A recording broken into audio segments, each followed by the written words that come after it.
students, you are most welcome on the digital classes of SGC.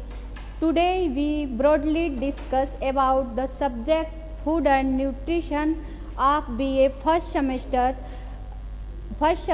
home science code 101 according to the Deen Dayal Upadhyay Gorakhpur syllabus. Now we start food and nutrition. आज हम आहार और पोषण के बारे में चर्चा करेंगे। मनुष्य जीवन की सबसे पहली मूलभूत आवश्यकता भोजन है। तो भोजन होता क्या है, आज हम भोजन के बारे में जानेंगे। भोजन सभी प्राणियों, सजीव प्राणियों के लिए मूलभूत आवश्यकता है। बिना भोजन के हमारा जीवन संभव नहीं है। भोजन के द्वारा हमारे शरीर की सभी क्रियाएं संचालित होती हैं। अगर हमें कभी एक दिन में भोजन न मिले या कम मात्रा में मिले तो हमारी मानसिक स्थिति और शरीर की क्रिया प्रभावित हो जाती है। तो हम जानेंगे भोजन वह पोषक पदार्थ है जो संतुष्टि प्रदान करने के साथ साथ किसी जीव के शारीरिक वृद्धि, मरम्मत, मानसिक विकास एवं जीवन क्रियाओं के संचालन हेतु किया जाता है। अब हम आहार पे चर्चा करेंगे कि आहार क्या होता है। आहार व्यक्ति एक दिन में जितना भोजन ग्रहण करता है, भोजन की वह मात्रा उस व्यक्ति की एक दिन की आहार कहलाती है। अर्थात भोजन हमारे सामने पर्याप्त मात्रा में रखा हो, लेकिन हम अपनी आवश्यकता के अनुसार जितना हम डाइजेस्ट कर सकते हैं, पचा सकते हैं, जितने में हमें हमारी क्षुधा को संतुष्टि मिल जाए उतना ही आहार हम ग्रहण करते हैं। यही हमारा आहार होता है कि एक दिन में हम कितनी मात्रा हमें ज़रूरी है और कितना आहार हम लेते हैं। तो भोजन का वह भाग जो हम आहार के रूप में ग्रहण करते हैं वही हमें उसे आहार कहते हैं। अब हम भोजन का क्या अर्थ है, तो जो व्यक्ति खाता है और जो पचाया जा सके, अर्थात खाने योग्य भोज्य पदार्थ और पचाने योग्य, खा करके उसे हम पचा सकें। भोजन वह है जो वृद्धि को बढ़ाता है, अर्थात हमारे शरीर के लिए वह लाभदायक हो, न कि हानिकारक होता है। क्योंकि भोजन कभी कभी ऐसा होता है कि विषाक्त भी होता है, हानिकारक भी होता है शरीर के लिए। और भोजन में अगर पोषण तत्वों की कमी है तो शारीरिक वृद्धि को भी प्रभावित करता है। इसलिए सबसे ज़रूरी है कि भोजन हमारे शरीर के अनुसार हो। सुभागिनी जोशी के अनुसार भोजन जीवन के लिए एक आधारी आवश्यकता है। भोजन ही शरीर का पोषण करता है। अगर भोजन ना मिले तो हमारा क्या होगा, हमें पोषण नहीं मिलेगा। पोषण नहीं मिलेगा तो हम अपने शरीर को सुचारू रूप से चला नहीं पाएंगे, कोई काम नहीं कर पाएंगे। जो भोजन होता है उसे हमें मानसिक शांति मिलती है। अगर कभी आपको भूख लगी तो बार बार आपका ध्यान अपने भूख पे जाता है, हमें भूख लगी है, काम करने में आपका मन नहीं लगता है। जब हमारा पेट भरा रहता है तभी हम किसी काम को अच्छे तरीके से कर सकते हैं। अर्थात भोजन ही हमें ऊर्जा प्रदान करता है और हमें ऊष्मा देता है, जिसके द्वारा हम अपने कार्य को संचालित करते हैं। उषा टंडन के अनुसार भोजन वह है जो पदार्थ पोषित करता है और प्रत्येक भोज्य पदार्थ में पोषक तत्वों की मात्रा भिन्न भिन्न होती है। अर्थात जो हमारा पोषक तत्व होता है, जैसे प्रोटीन, तो प्रोटीन की मात्रा भिन्न होती है। हर आयु के अनुसार और कार्य के अनुसार पोषक तत्व जो होते हैं भिन्न भिन्न मात्रा में लिए जाते हैं। जैसे बच्चे हैं तो बच्चों में कितना न्यूट्रिएंट्स होना चाहिए, बाल्यावस्था में है तो बाल्यावस्था में हमें कितने न्यूट्रिएंट्स की ज़रूरत है, और अगर हम किशोरावस्था में है तो किशोरावस्था में हमारा डाइट प्लान न्यूट्रिशन कितना होना चाहिए। हर एज और आयु में हमारा जो डाइट प्लान होता है, न्यूट्रिशन की मात्रा भिन्न भिन्न होती है।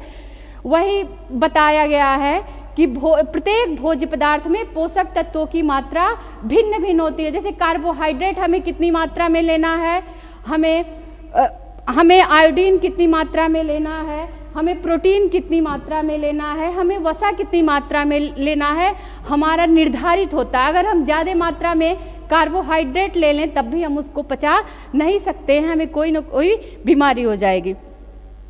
अतः भोजन को इस प्रकार परिभाषित किया जा सकता है कि वह सभी ठोस एवं तरल पदार्थ जिसे हम खाते या पीते हैं, जिसे आसानी से पचाया जा सके, जिससे शरीर को ऊर्जा तथा ऊष्मा मिलती है, शरीर की वृद्धि, ऊतकों की मरम्मत एवं पोषण करता है, भोजन कहलाता है। अर्थात इसके अकॉर्डिंग हमने यही सीखा, वह सभी ठोस एवं तरल पदार्थ, भोजन जो होता है हमारा दो रूपों में होता है, एक ठोस रूप में और एक तरल रूप में। जो ठोस रूप में होता है उसे एंजाइम और हार्मोन्स के द्वारा तोड़ा जाता है और तरल पदार्थ आसानी से ग्रहण कर लिया जाता है। तरल पदार्थों में, ठोस पदार्थों में हमारे अनाज, दालें, जो सब्जियां वगैरह आती हैं, और तरल पदार्थों में हमारे पेय पदार्थ आते हैं। तरल पदार्थों में हमारे पेय पदार्थ आते हैं जिसे कि हम खाते या पीते हैं और आसानी से पचाते हैं। और भोजन के आधार पे हम किसी के स्टैंडर्ड का भी अनुमान लगाते हैं। अर्थात भोजन के 3 कार्य होते हैं। भोजन के 3 कार्य होते हैं। पहला सामाजिक कार्य, दूसरा शारीरिक कार्य और तीसरा मनोवैज्ञानिक कार्य। सामाजिक कार्य में हम क्या करते हैं कि अगर हम कोई भी फंक्शन करते हैं तो सबसे पहले भोजन का मेन्यू बनाते हैं कि कितने तरह का व्यंजन हम बनवा दें। और किसी धर्म में भी है तो धर्म को भी हम क्या करते हैं, धर्म को भी देखते हैं कि हाँ इनका धर्म क्या है, ये वेज खाते हैं, नॉन वेज खाते हैं, उस भोजन के ही आधार पे हम उसके धर्म का भी अनुमान लगा लेते हैं। तो सामाजिक स्थिति के अनुसार, यानी कि वो मध्यम वर्ग का है, उच्च वर्ग का है या निम्न वर्ग का है, उसी के अकॉर्डिंग हम भोजन को बांट सकते हैं। उसके बाद से हमारा आता है मनोवैज्ञानिक। अगर हम अच्छा भोजन करेंगे, कहा जाता है अच्छे भोजन से अच्छा मन होता है, तो हमारा जो मानसिक विकास अच्छा होगा। और दूसरा आर्थिक कार्य, हमारे आर्थिक स्थिति का भी पता लगाया जा सकता है। हम अपने आर्थिक स्थिति के अनुसार भोजन को एकत्र करते हैं, अपने आय के अनुसार हम भोजन का चुनाव करते हैं। नेक्स्ट,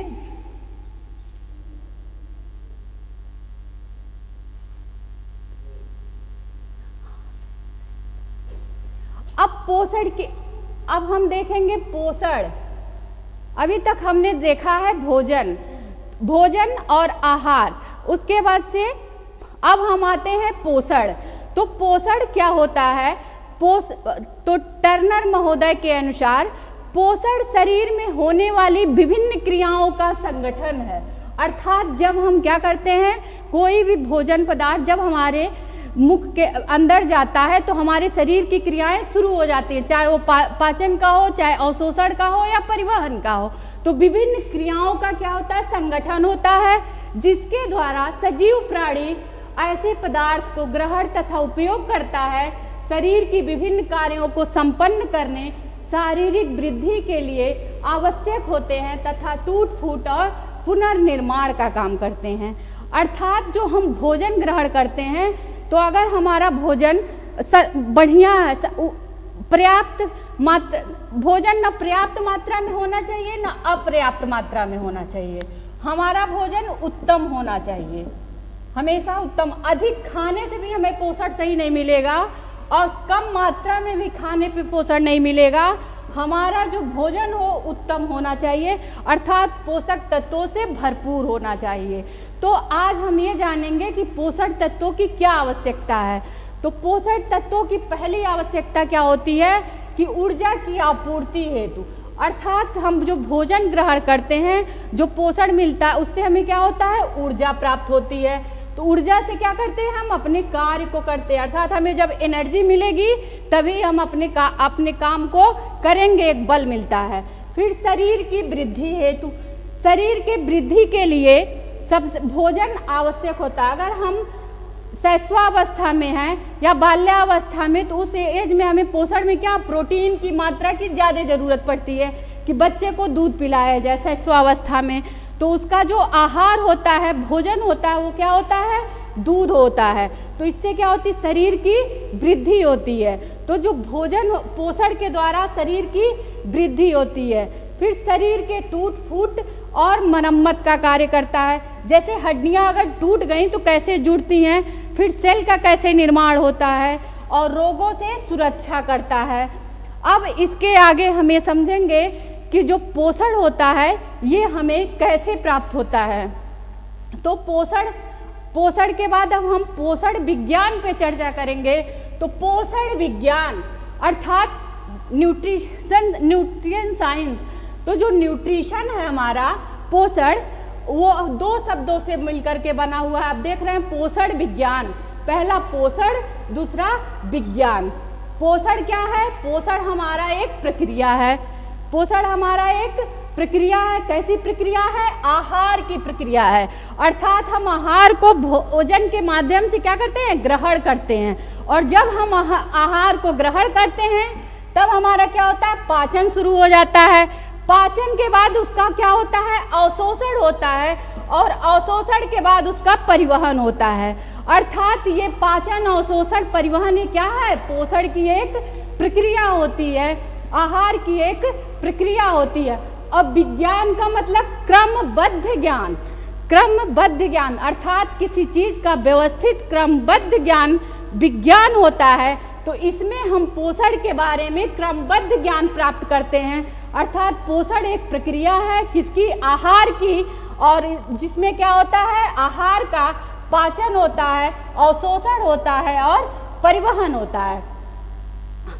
अब यहाँ पे हम ये समझेंगे कि आहार हमारा किन रूपों में होता है। तो जो हमारा आहार या भोजन होता है वो दो रूपों में होता है, पहला ठोस, दूसरा द्रव। ठोस जो होता है वो एंजाइम एवं हार्मोन के द्वारा तोड़ा जाता है और द्रव का पाचन आसानी से हो जाता है।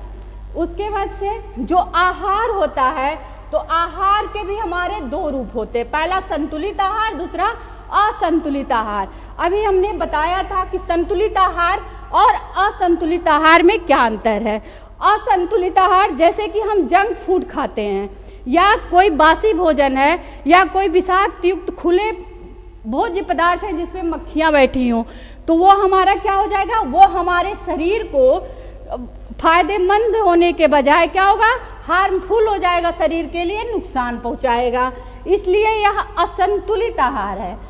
और संतुलित आहार अर्थात संतुलित आहार क्या होता है, पोषक तत्वों से भरपूर हो। अर्थात हम देखते हैं कभी भी चावल को दाल के साथ खाते हैं। चावल को हम क्या करते हैं, किसी न किसी चीज़ के साथ खाते हैं। चावल और दाल हम मिला करके खाते हैं। तो आप जानते होंगे कि चावल में कार्बोहाइड्रेट होते हैं और दाल में प्रोटीन पाया जाता है। या चावल दूध हुआ, तो यानी कि कार्बोहाइड्रेट और प्रोटीन दोनों हमारे क्या हो गए, शामिल हो गए।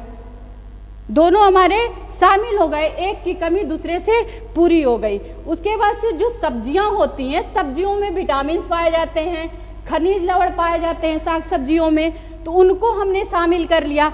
इस तरीके से एक हम क्या करते हैं, भोज्य पदार्थों में तमाम पदार्थों को शामिल करते हैं, भोज्य पदार्थों को, और इससे हमारे शरीर में एक दूसरे के द्वारा हमें क्या होता है, न्यूट्रिएंट्स प्राप्त होता है। अब इसमें चावल में जैसे मिथ्योनिन पाया गया, दाल में लाइसिन पाया गया, तो हमारा क्या हो गया, दोनों प्रोटीन पूरे हो गए, मिथ्योनिन और लाइसिन। अब उसके बाद से जो संतुलित आहार है, संतुलित आहार हमें ये देखना चाहिए कि जब हम किसी को भोजन दे रहे हैं तो भोजन हम उसके आयु और कार्य के अनुसार दें। कभी कभी देखेंगे जो कम क्रियाशील होते हैं अर्थात कम कार्य करते हैं, तीन आधार पे होते हैं, एक उच्च क्रियाशील, मध्यम और कम काम करने वाले, तो हम उसके आधार पे भोजन को बांटते हैं। अब जो अधिक श्रम करेगा वो भोजन क्या करेगा, अधिक खाएगा, और जो कम क्रियाशील रहेगा उसका पाचन देर से होगा और वो क्या करेगा, कम भोजन खाएगा। उसके बाद आयु हमारा सबसे पहले प्रभावित करता है किसको, आहार को। अगर बचपनावस्था है तो आहार हमारा कम होगा, किशोरावस्था है तो थोड़ा आहार और ज़्यादा होगा।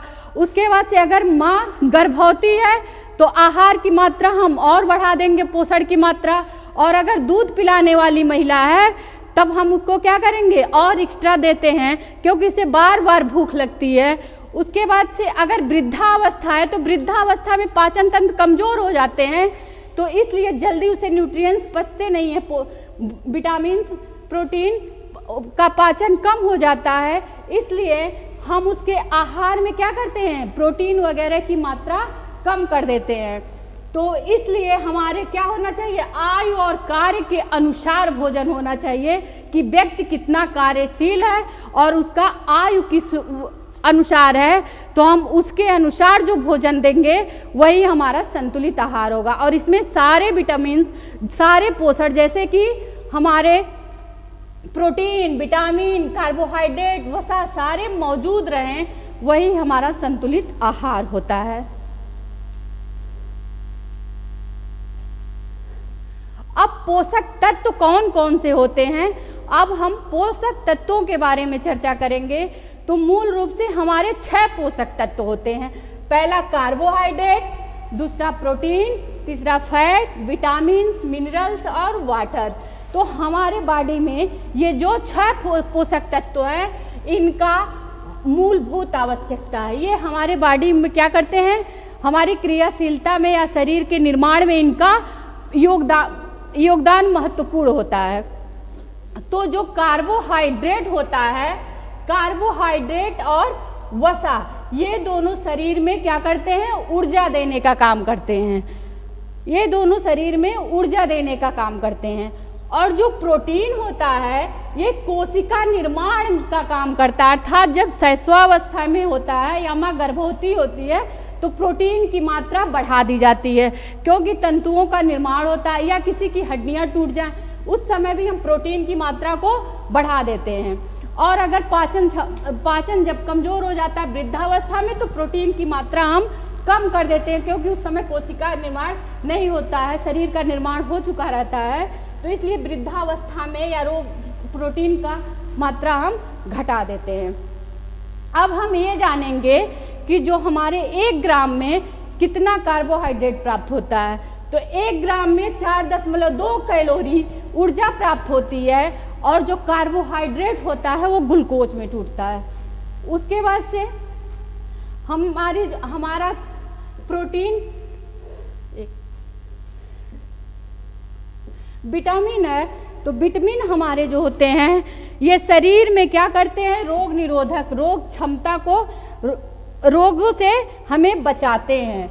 अर्थात आप देखते होंगे कि विटामिन ए की कमी हुई तो क्या हुआ, विटामिन बी की कमी हुई तो बेरी, विटामिन डी की कमी हुई तो रिकेट, इस तरह से हमें तमाम रोग देखने के लिए मिलता है।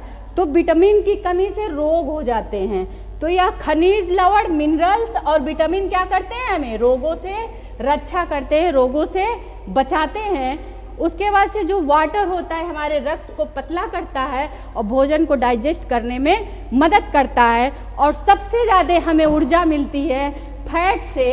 1 ग्राम फैट से 9.2 कैलोरी ऊर्जा मिलती है, और 1 ग्राम प्रोटीन से 4.2 कैलोरी ऊर्जा मिलती है। 1 ग्राम कार्बोहाइड्रेट से 4.2 कैलोरी ऊर्जा प्राप्त होती है। पर जो हमारा फैट होता है इसका पाचन बहुत ही देर से होता है, यह हमारे शरीर में बहुत देर तक मौजूद रहता है, इसको टूटने में टाइम लगता है। तो हमारा जो यही पोषक तत्व, यह हमारे 6 प्रकार के पोषक तत्व थे। और इसी के साथ